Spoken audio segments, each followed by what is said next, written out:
I live by the spirit of the law, not the letter of the law. You've probably heard people say something like that before. You may have even said it yourself.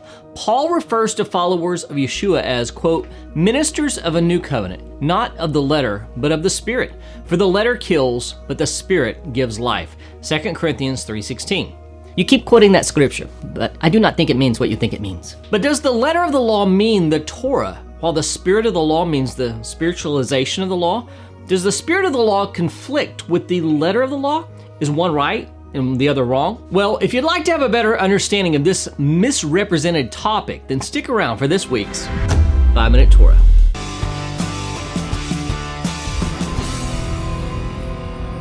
Shalom and blessings from Shalom Aiken, the place where disciples of Yeshua learn, connect, and grow. I'm Darren, and before I get into the 5 minutes of my 5-minute Torah commentary, let's cover a few quick facts about this week's Torah portion. This week we are in the 29th and 30th Torah portions. We are studying the double portion of Acharei Mot-Kedoshim, Leviticus 16:1 through 20:27, and here are the 3 things that you need to know about it. Number 1, Yom Kippur Avodah, Day of Atonement service. The Yom Kippur service described in our current Torah portion is a solemn ritual performed by the high priest to atone for the sins of himself, his household, and Israel as a whole. This service takes place in the Holy of Holies, the innermost chamber of the tabernacle or temple, which the high priest enters only on this day. He first offers a bull as a sin offering for himself and his family to purify and sanctify them. Then 2 goats are presented. One is sacrificed to God, and the other, known as the scapegoat, is sent into the wilderness to, quote, Azazel. Before releasing the scapegoat, the high priest lays his hands on its head and confesses over it all the iniquities and transgressions of the children of Israel, symbolically transferring their sins to the goat. He also sprinkles the blood of the sacrificed bull and goat inside the Holy of Holies and on the altar to cleanse it from human impurities and sanctify it from the transgressions of the people. Number 2, a call to holiness, more than a badge. The theme of holiness permeates this week's Torah portion, setting the stage for how God's people are to conduct themselves in all contexts. This commandment to be holy, as expressed in the opening verse of the portion of Kedoshim, "You shall be holy, for I, the Lord your God, am holy," serves as the foundational call that influences all subsequent laws and ethical instructions detailed in these portions. Holiness is depicted not only through adherence to specific religious rituals and observances, but also through everyday actions and interactions with others. The laws laid out for us in Kedoshim span various aspects of life, including ethical behavior, justice, respect for family and elders, and laws of sexual morality, in addition to the ones we learned last week. Each of these reflects the sanctity God expects in both communal and personal life. By intertwining daily conduct with high moral and spiritual standards, the portions of Acharei Mot and Kedoshim challenge Israel to reflect God's holiness in every aspect of life. And number 3, priority of love. Who is my neighbor? In our current Torah portion, the commandment to love your neighbor as yourself is a pivotal commandment that supports the entire framework of social and religious laws. This instruction, found in Leviticus 19:18, is central to Jewish ethical teachings and serves as a cornerstone for how any commandment of Torah is observed. It calls for empathy, respect, and a commitment to treat others with the same care and consideration one would desire for oneself. We see this principle echoed in the teachings of Yeshua, who emphasized this verse as the very essence of everything the Torah and the prophets teach us. In the apostolic scriptures, Yeshua cites this commandment to love your neighbor as yourself and esteem it as one of the 2 greatest commandments. It is second only to loving God with all one's being. This commandment rises above religious differences and captures a universal truth about how we should live, helping us build a kinder and more compassionate world. Are you a disciple of Yeshua? There are a lot of people who say they are, but when it comes down to it, they really don't even know what it means to be a disciple. Why? Because discipleship is a concept unique to Judaism. It's an intimate relationship between a rabbi and his student. Yeshua called 12 men to be in his inner circle of discipleship, and those 12 men changed the world. What did they know about being a disciple that we don't? I wrestled with this question when I wrote my book, The 4 Responsibilities of a Disciple. There were a ton of books already written on how to make disciples, but I wanted to know what it meant to be a disciple, because it seems that all of these disciples that were being made in our day really weren't having an impact on the world around them like they should. I found out that there were 4 responsibilities every disciple should know, and that when implemented, living out these 4 responsibilities has the potential to change the world.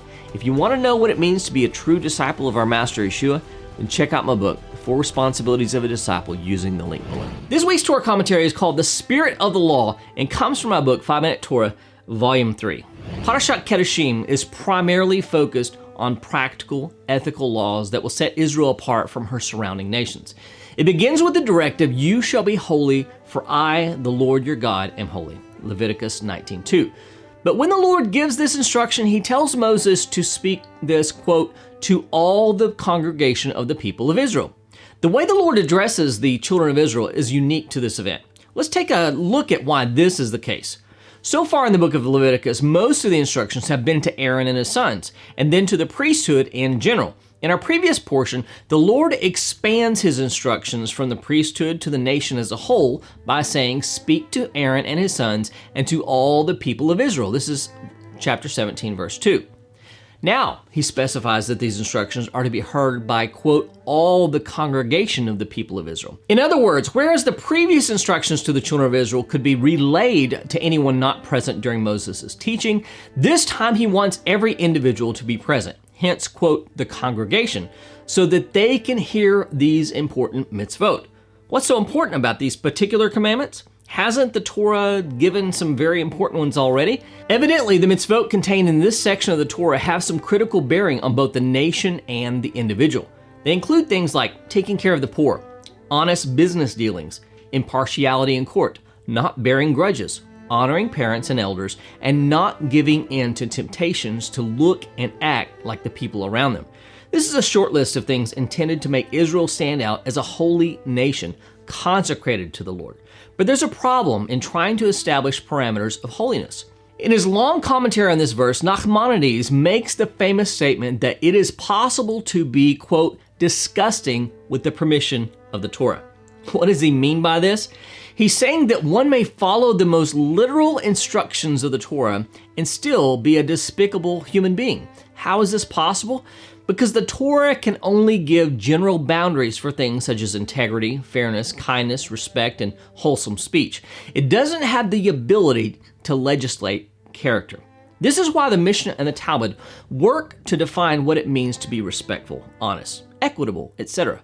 Still though, some people always find a legal loophole to be a foul human being. We can see this today even among the followers of Yeshua. Although the apostolic scriptures are heavy on ethical teachings and emphasize the importance of proper character, some people still claim to be disciples of Yeshua, but find ways to skirt around these restrictions. This is why Paul says, quote, "the letter kills, but the Spirit gives life," 2 Corinthians 3:6. He prefaces this statement by saying that as disciples of Yeshua, we are, quote, "ministers of a new covenant, not of the letter, but of the Spirit." Paul makes this statement as an allusion to the New Covenant passage in Jeremiah. The Lord used the prophet Jeremiah to tell us what it will be like when the New Covenant is fully in effect. "For this is the covenant that I will make with the house of Israel after those days, declares the Lord. I will put my law within them, and I will write it on their hearts. And I will be their God, and they shall be my people. And no longer shall each one teach his neighbor and each his brother, saying, 'Know the Lord,' for they shall all know me, from the least of them to the greatest, declares the Lord." Jeremiah 31:33-34. Although Yeshua inaugurated the New Covenant, we are still waiting for its fullness. Paul wanted to communicate to his readers that they should be evidence of this reality. The evidence of the New Covenant is a renewed heart that bends its will to the divine will. Being within the technical boundaries of the Torah, God's will on earth, does not necessarily mean one's heart is in the right place. It just means that I'm doing what is expected of me. No more. And although there is merit in adhering to the strict letter, the halakhic boundaries of the Torah, there's much more when we go above what the Torah requires. We have to live our lives according to the spirit of the law. What does this mean? It means approaching the Torah as Yeshua taught us. The letter of the law says don't commit adultery. The spirit of the law says don't have wandering eyes and lustful thoughts. The letter of the law says don't murder.